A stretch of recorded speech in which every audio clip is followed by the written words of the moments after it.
halkani waxa ku sugan Professor Dhagabaciir oo sheeganay inuu madaxweyne ka yahay maamul cusub oo laga magacaabo degmada Tanaceel Cali ee gobolka Hiiraan. Professor ku soo dhow.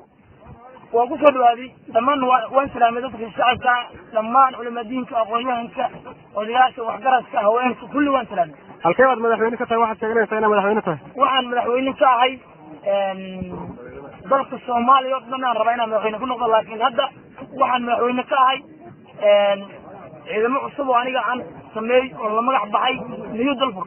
halkee baad ka howlgashaa markii ilaa inta ku tagtay? waxaan ka howlgalaa ilaa iyo Ceelcadda. waa gartay.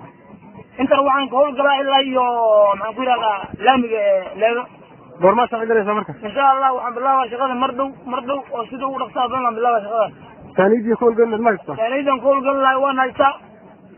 hubka waan haystaa, rasaasta waan haystaa. insha Allah argagixisada nabadiidka inaan dalka ka rabaa anigoo ah madaxweynaha New Dalfur. Thank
you.